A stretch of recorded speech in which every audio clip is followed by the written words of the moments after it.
बैठना बाबा चौपरिया मंगल एक गावहूँ हो। गाइले भौजी गाइले गाई के सुनाइले हो। गाइले भौजी गाइले गाई के सुनाइले हो। ए भौजी हमारा के का दे मुने गहरसी घरवा जाई भी हो। ए भौजी हमारा के का दे मुने गहरसी घरवा जाई भी हो। मांगहूँ ए ननद मांगहूँ मांगे के सुनावहूँ हो। मांगहूँ ए ननद मांगहूँ मांगे के सुनावहूँ हो। ए ननदी जो तोरा हृदय समाए से हूँ रे तू मांगहूँ हो। ए ननदी जो तोरा हृदय समाए से हूँ रे तू मांगहूँ हो।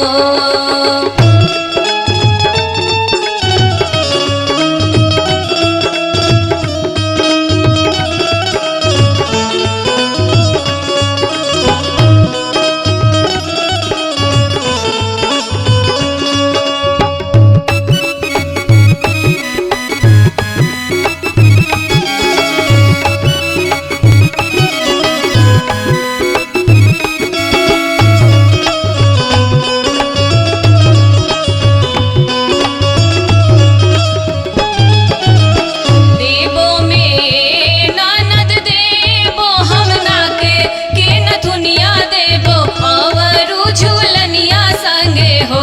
ए ननदी नाही देवो गरवा के हार हार हमरा बाबा के हो। ए ननदी नाही देवो गरवा के हार हार हमरा बाबा के हो। रोअत जाले ननदिया तभी लेखत भयनवानु हो। रोअत जाले ननदिया तभी लेखत भयनवानु हो। ए ललना हंसत जाले ननदोइया भला ही दर पे टूटल हो। ए ललना हंसत जाले ननदोइया भला ही दर पे टूटल हो। आगे आगे आवतारे भैया त पीछे से भतीजवानु हो। आगे आगे आवतारे भैया त पीछे से भतीजवानु हो। ए ललना ओढ़िए चढ़ल आवस भौजैया त ननद के मनावन हो।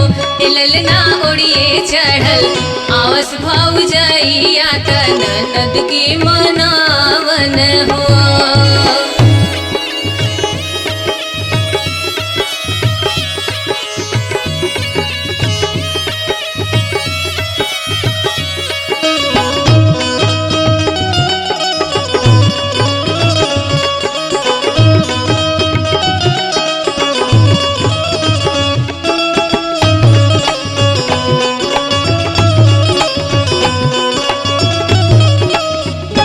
अंगना बहारत चेरिया तरावरु लौड़ियानु हो।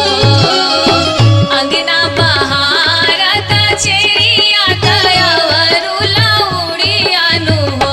ए रानी अवतारी भौजी तोहारत तोही के मनावन हो।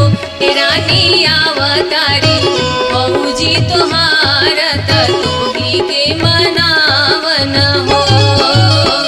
ऊंचे मंदिर पुर पाटन बेतवा के छाजन हो। ऊंचे मंदिर पुर पाटन बेतवा के छाजन हो। ए जीता ही चढ़ी देखेली सहोदरा त भौजी चली आवसु हो।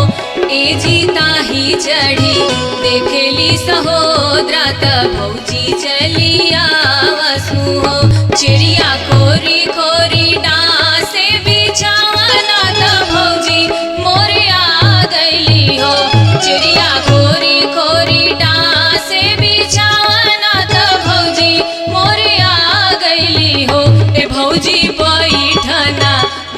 चौपरिया त कुशल सुनावहु हो ए भौजी बैठना मोरा चौपरिया त कुशल सुनावहु हो।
ननद हंसला गोतिया दयाद से पूरे लाज आइले हो।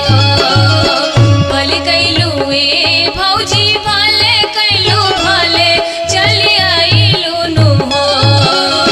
भले कैलू ए भौजी भले कैलू भले चली आइलू नु हो। ए भौजी दर्शन अपन देखावलू हमार मन राखेलू हो। ए भौजी दर्शन अपन देखावलू हमार मन राखेलू हो। ए भौजी दर्शन अपन देखावलू